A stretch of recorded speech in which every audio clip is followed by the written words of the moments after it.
Hello everyone. In this lecture we are going to explain a new chapter which is statistics.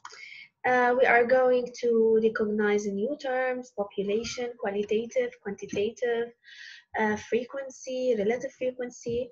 We are going to represent a data on a bar diagram, a frequency polygon and a pie chart. We are also going to recognize new terms, mode, median, and a mean. Okay, and also we are going to calculate the variance, the mean deviation, and standard deviation. Let us first look at this activity. We have number of children in 50 families. Okay, so we have 50 families. We are studying how many children do they have in these 50 families. So of course, let us represent those numbers in a table. First, we ordered the number of children from 0 to 5 children, and then we are going to count how many families they have no children, how many families they have one child, 2 children, 3 children, and so on. So we just count. The first one is done for us, and the second one. The 13 families, if you just count them from the list, you are going to see that 13 families have 2 children. 11 families, they have 3 children. 5 families, they have 4 children. And 4 families, they have 5 children. Let us complete. We are trying to find the frequency in percentage. So we are going to find the percentage of families that have 0 children. How do we do this? It's very easy. We just put the number of families on the total number of families times 100. Or you can do it by cross multiplication. It's the same thing.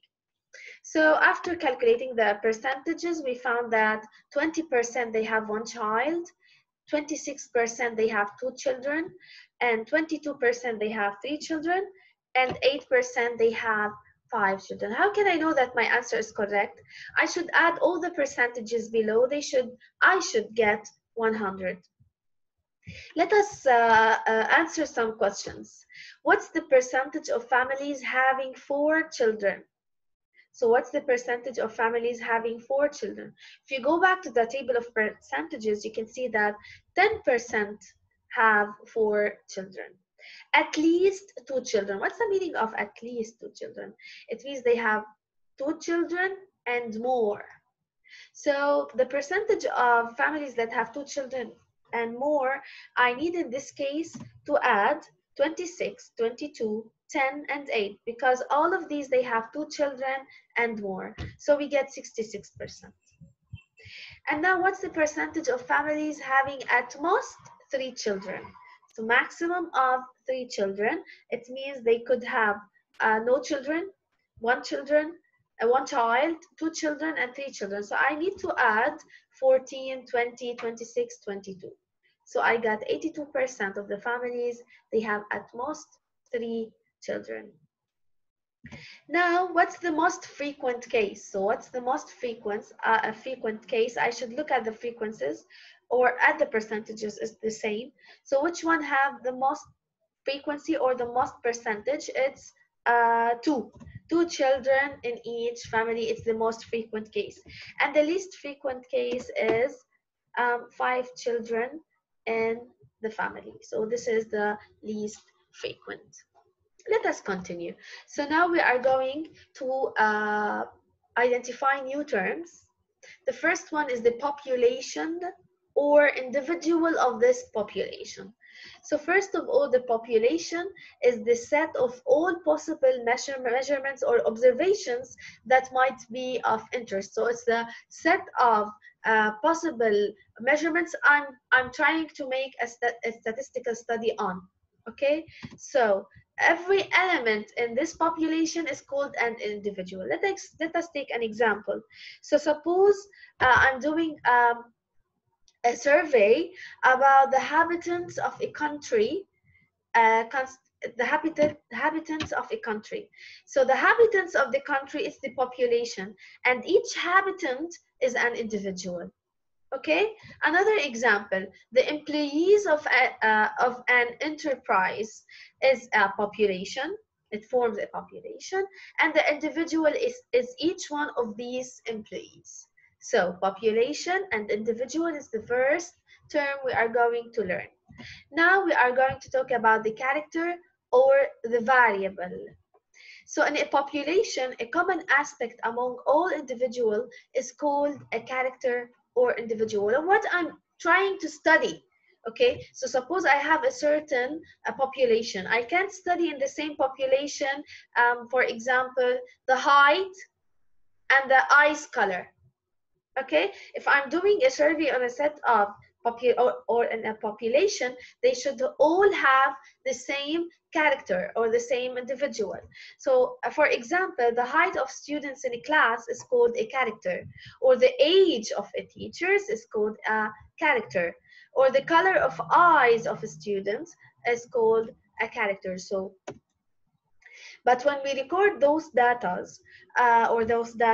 we should identify that there are two types of data. It's either qualitative or quantitative. If you go back to the examples I gave you, the height of students, you are going to talk about the heights as quantity, but you are going to talk about the eyes of students as equality. Okay, you can't count the color of the eyes, but you can tell me what's the color of the eye. So this is qualitative. So there are two types of data, the qualitative and the quantitative. Okay, so qualitative variables are defined by some name or description in words. Okay, so they are not measurable. I can't count them. For example, the sex of the person, the color of the eyes, all these are qualitative variables. The quantitative variables are measured on a numerical scale, so I can count them. For example, the number of children in a family, the height of a person, etc. Okay, so till now we learned two terms: the population or the individual of the population, the character of the variable I'm trying to study. Now we are going to talk about the frequency and the relative frequency. First of all, the frequency, or we represent it as xi. Okay, so we represent it as xi, so it's a specific frequency. Okay, for example, the assessment of 2,478 cars according to their mile age is given by, so if we have 228 cars, they have mile age 4 kilometers. So the 228 is the frequency, or for example, how many cars they have the 4,000 kilometer as a mile age. So what you count, the number of values over the number of times are called the frequency, and 2,478 are called the total frequency. So in this table, we are able to find the frequency of each case and the total number of frequency. Okay, so the first thing we learned is the frequency, and now the total frequency is said to be the total number of population, and it's denoted by capital N. So capital N always represent the total of the population, and it's actually the sum of all the frequencies. This E, this capital E, if you can see it, it represents the summation.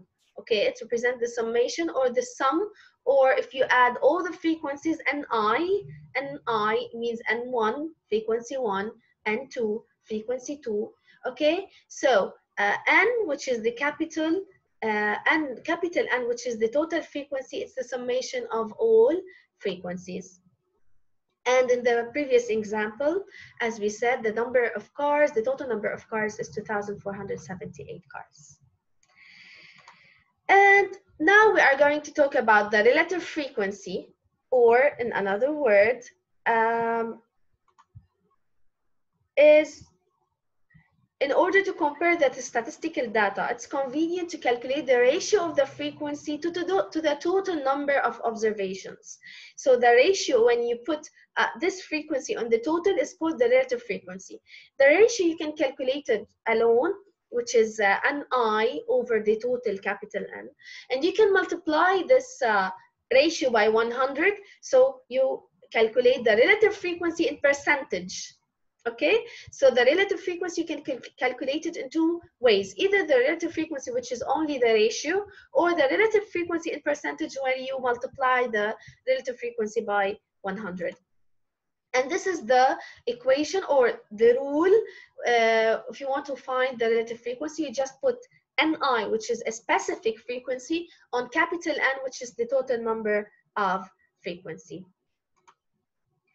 And the relative frequency, it's between 0 and 1, okay? It cannot be more than 1, or else you can tell me that we have 120% of the population, which is not logic, because the total number of population is 100, okay?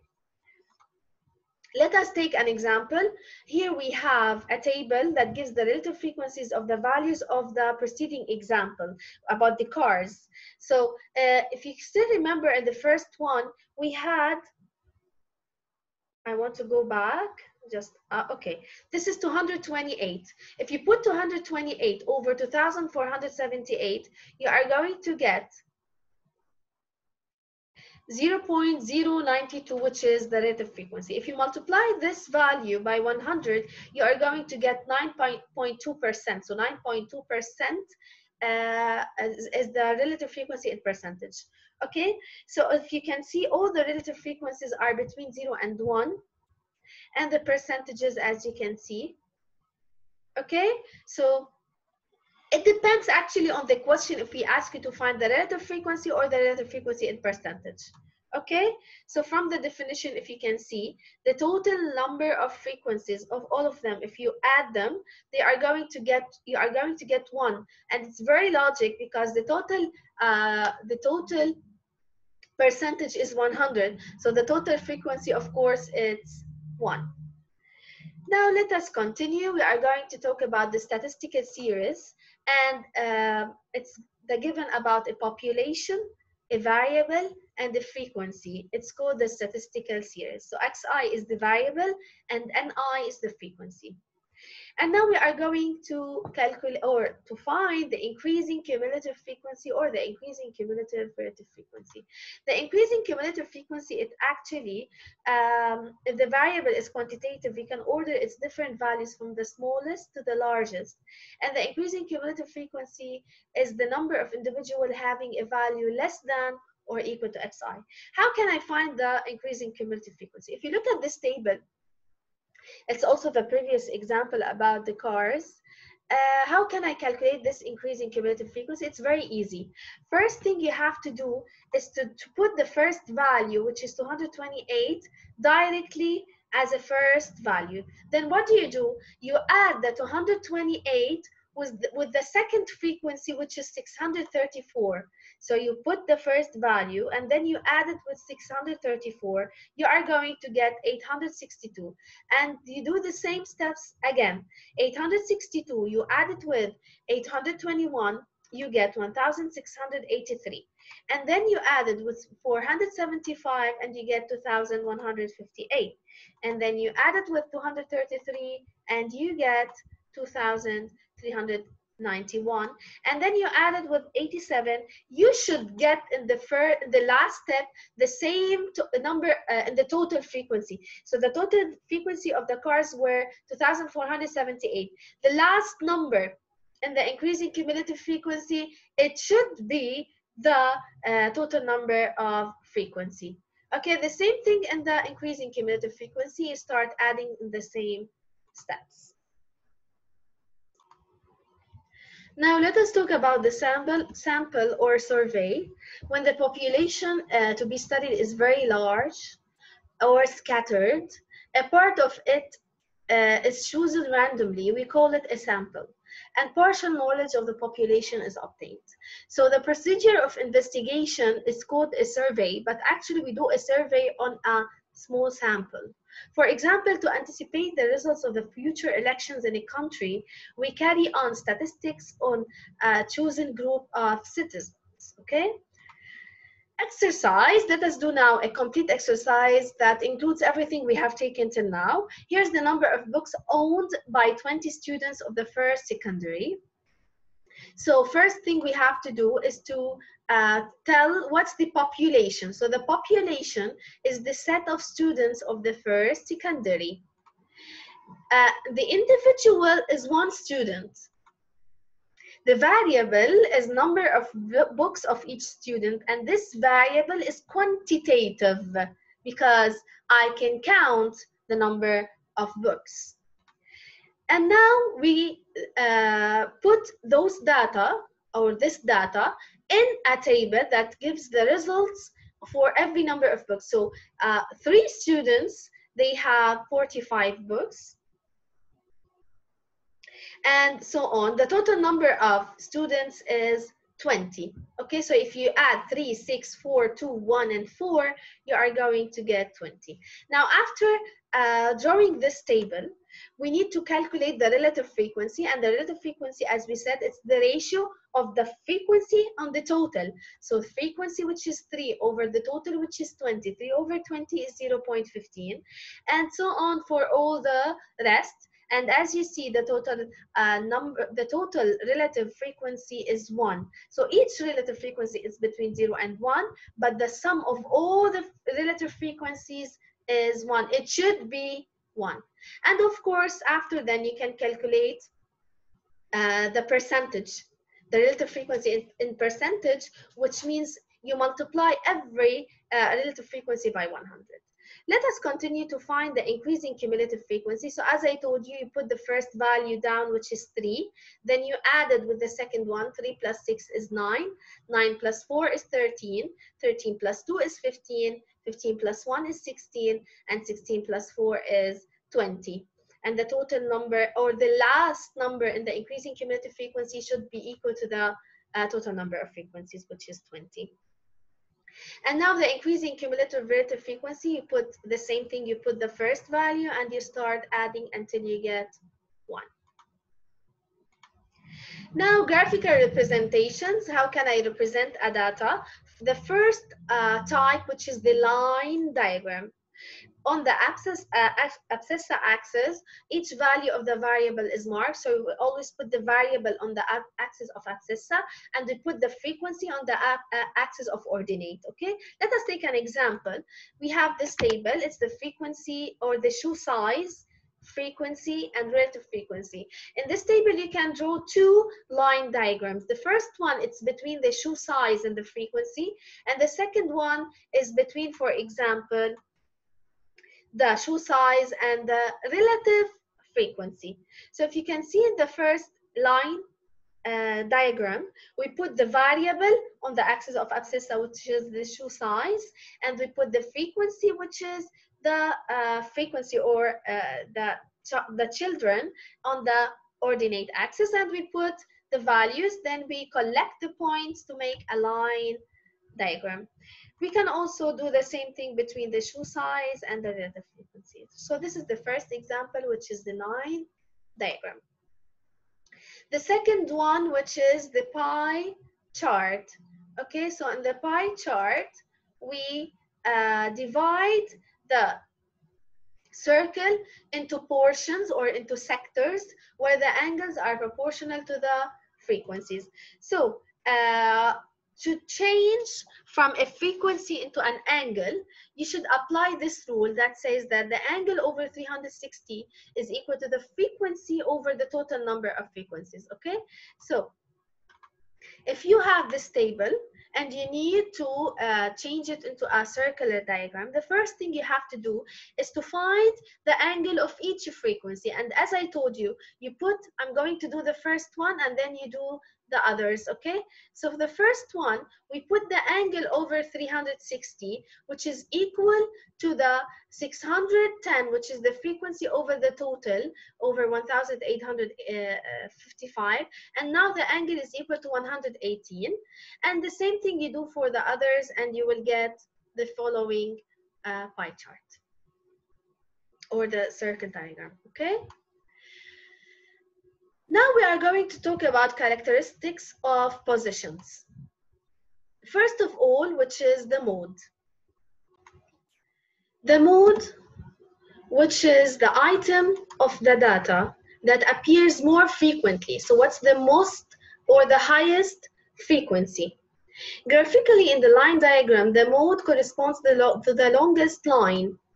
But if you look at this series, the mode is 3 because it appears 4 times, which is the most occurring.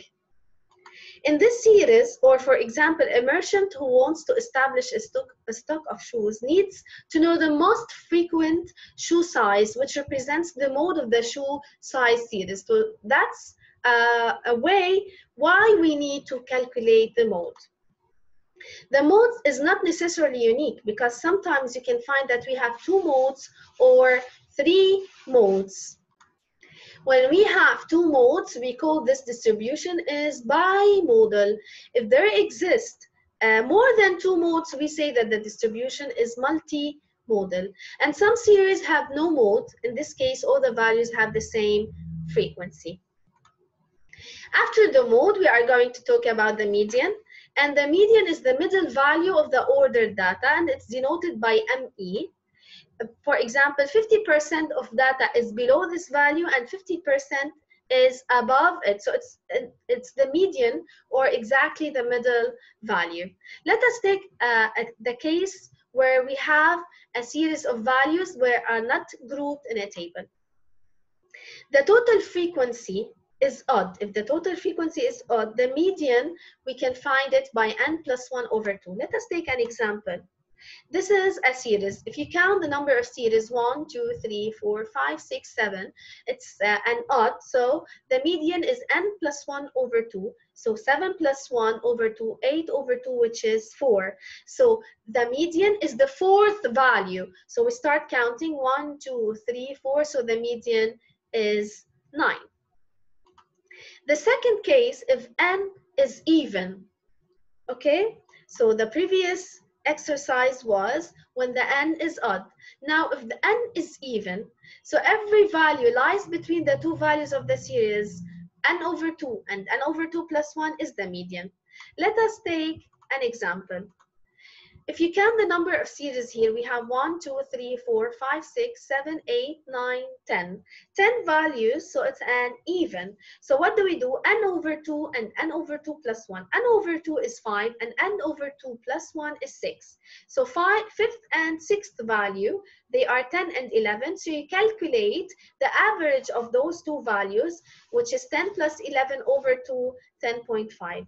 So 10.5 is the median. However, it doesn't belong to the series. It could happen. Now, case of a series valued grouped in a table. Suppose we have a table and not a series.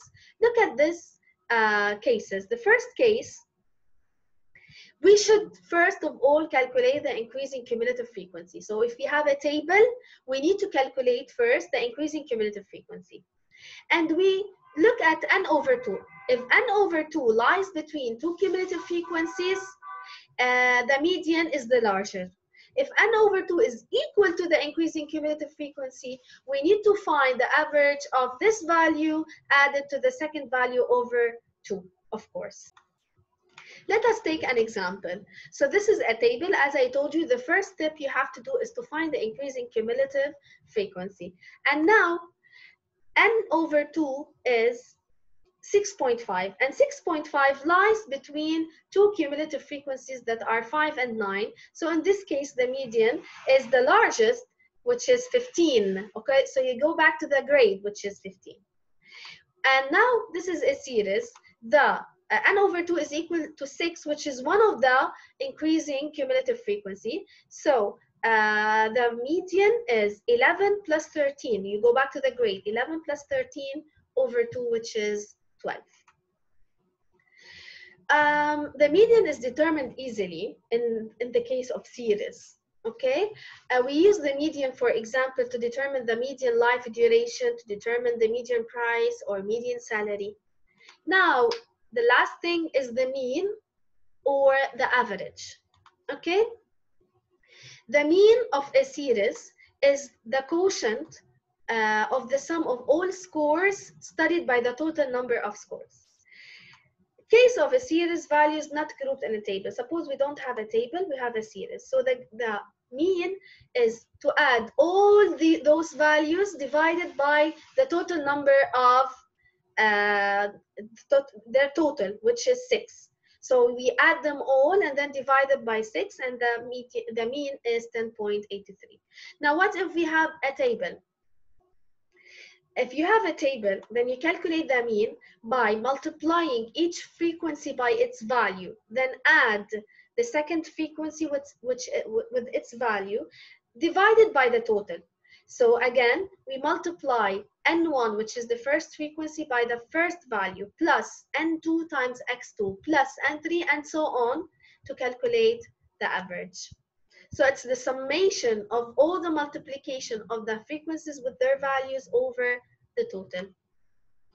For an example, if you look at this table, so to calculate the mean, we multiply 1 times 8 plus 2 times 10 plus 4 times 12 over the total.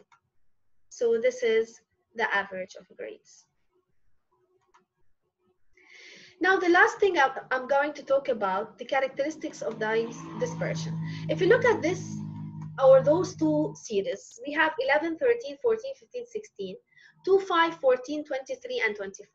If you calculate the median of each series, it's 14. So the same median in both and the same mean in both. However, the two series, they are not identical. So this simple example proves the necessity of calculating new characteristics, okay? One of those two characteristics is the range, and the range is the difference between the largest value and the smallest value of the variable. So in the first series, the range is 12 minus 2, which is 10, while in the second one, the range is different, okay? So the second thing that will help me is the mean deviation. So either I calculate the range or I calculate the mean deviation. And the mean deviation E is the absolute values of the deviations from the means. Or in another word, you multiply the frequency by the absolute value of the value minus the mean. So the first thing, before you calculate the mean deviation, you have to calculate the mean. Let us take an example. The two series, the mean deviation, as I told you, it's the summation of 13.8 minus 11 plus 13.8 minus 13. It's the mean minus frequency, mean minus the second frequency. Okay, and so on until you find the mean deviation of the first one and the mean deviation of the second one. The terms of the first series are much concentrated around the mean than the terms of the second series. And now the variance and the standard deviation. The variance, as you can see, we calculated, and the standard deviation. When the standard deviation of the first one is less than the standard deviation of the second one, we say that the first series is more regular. Actually, the variance and the standard deviation, no need to calculate them, because you can pick out the answers from the calculator directly. I'm going to send you the steps how do you use the calculator in order to find the variance and the standard deviation. So it's no need to study those rules, okay? That was everything about statistics. You should go back and watch the video one more time to understand everything. Then you have to solve the worksheet, which is already uploaded on the drive, okay?